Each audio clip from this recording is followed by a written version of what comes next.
I'm sure everyone at some point in their lives has seen various protests about the Chinese cultural genocide of Tibet.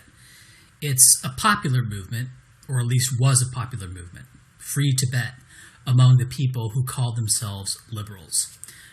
There's a debate within the United Nations that's been going on for decades now regarding Article 8 of the UN Declaration on the Rights of Indigenous Peoples, and whether or not the mass migration of Chinese into Tibet constitutes a cultural genocide. Now, whether or not the UN calls China mean names for what they're doing in Tibet, that certainly won't matter.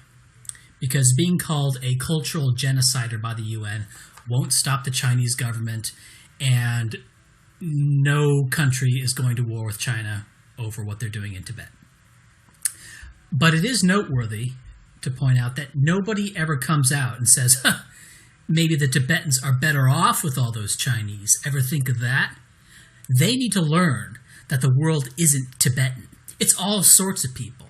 And they need to get used to it, because that's the new reality of a globalized economy. If they want to compete in a globalized economy, they're not going to be this little insular Tibetan society. Besides, you Tibetans, you'll benefit. You'll benefit mightily from all of this increased diversity. Nobody ever says that about Tibet or ever says that to the Tibetans. But it is very common to speak this way of and to Europeans. And of course, there is a whole narrative that justifies this double standard. A paper in 2010 published in Strategic Insights, written by Kelly Greenhill of the Naval Postgraduate School, talked about the use of mass migration as a weapon to be used against one's enemies. The paper was entitled Weapons of Mass Migration, Forced Displacement as an Instrument of Coercion. It documents 64 instances of the use by states of the threat of mass immigration to try to get another state or non-state actor to do what they want. One colorful example from the paper involves Jimmy Carter's negotiation on human rights in China. The quote goes, quote, "Consider, for example, the suggestive reply of then Chinese Vice Premier Deng Xiaoping to U.S. President Jimmy Carter during the historic 1979 meeting.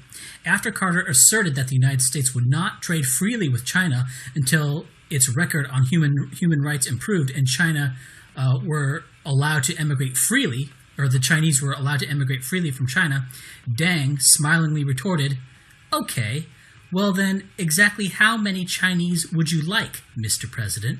1 million? 10 million? 30 million? Whether Deng actually intended to influence U.S. behavior remains unclear, but in point of fact, his rejoinder reportedly stopped Carter cold and summarily ended their discussion of human rights in China. Close quote. Two more examples that Greenhill gives are the Haitians threatening to mass migrate to the United States and East Germany threatening to send a bunch of South Asians over to West Germany. So, quote, "In the summer of 1994, for instance, boats were being prepared in nearly every village along the southern coast of Haiti is an explicit attempt to put more pressure on the U.S. to hasten the return of Aristide. As one villager noted at the time, quote, "We cannot get arms to fight.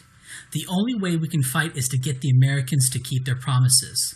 The only way to do that is to do what they fear most. Have us come to America." The next quote regarding East Germany. "Likewise, when East German officials quipped in the mid-1980s that their West German counterparts, quote, claim they have a liberal society over there, we will let them prove it. They fully anticipated that loosing South Asian asylum seekers on West Germany would cause widespread discontent and persuade the previously reluctant West German government to concede to their demands. And they were right." But wait a minute here. Aren't they in fact helping West Germany and hurting themselves by depriving themselves of the great diversity and giving the gift of diversity to West Germany? Wasn't Haiti benefiting the United States by bringing in Haitians into the United States? One of the items in the laundry list of crimes attributed to Nazi Germany was the mass migration of Germans subsidized via replacement level birth rates into parts of Poland and also France. A lot of people don't know this about that there was a colonization program in France. It also included forced relocation of gypsies, Jews, homosexuals, and communists into Poland. This, of course, was seen as a crime against those groups, forced relocating them. But it was also treated as a crime against the Poles. That is, having millions of people from foreign groups dumped into your lands was seen as a crime against the people already there. Yes, the forced relocation of them was seen as a crime, and we all know about that. We all know about the forced relocation into ghettos, and that's all been done to death. But also, it was seen as a crime against the Poles who were already there. That's something a lot of people don't know. But how ignorant these Poles were to think this way. The Poles should have seen this as restitution. I mean, who doesn't want millions of Jews, gypsies, and communists dumped into your cities? Now, granted, this was not as high on the list as, say, the mass killings due to the Commissar Order, or the anti-partisan sweeps in the Soviet Union, or the deaths in the camps, which later came to be referred to as the Holocaust, right? This is obviously quite a bit far down on the list in terms of the crimes attributed to the Nazi regime at Nuremberg, but it was seen as some sort of transgression against the Poles. Similarly, Stalin had mass migration programs of Russians into Ukraine and the Baltic states in an attempt to Russify them, the Russification program.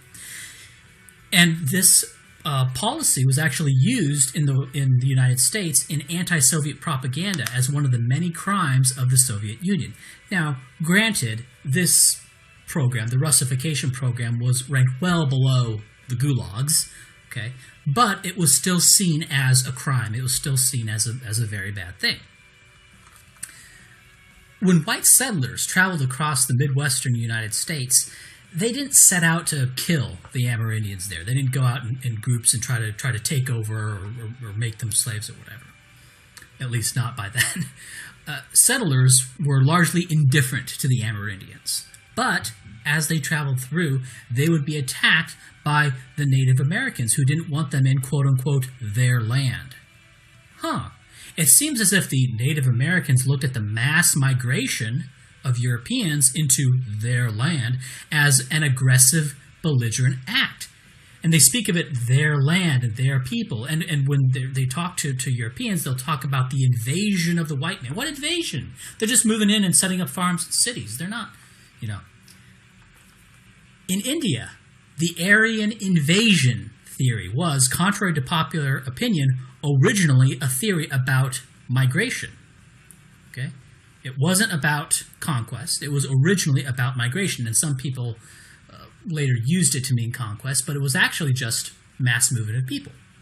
It was the migration of Central Asian peoples, similar to modern-day Iranians or Persians, called the Aryans, into modern-day Pakistan and then into northern India. But the archaeologists who advanced the theory used the term invasion because, after all, what is mass migration but a form of invasion? So they had a similar view of mass migration as an invasion to the Native Americans looking at the mass migration of Europeans as an invasion. Now, clearly, these archaeologists from the 1920s didn't realize that the Aryans were bringing in much-needed diversity into India, a kind of genetic and cultural diversity that makes India a much better place to be today than, more homogenous backward countries like Norway or Denmark or Japan.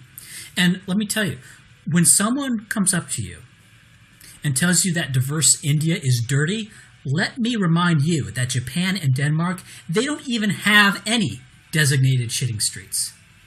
Okay.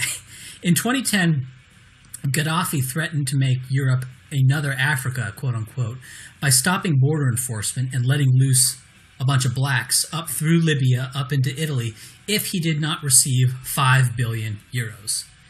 And the quote, he says, "Tomorrow, Europe might no longer be European, and even black, as there are millions who want to come in," he said.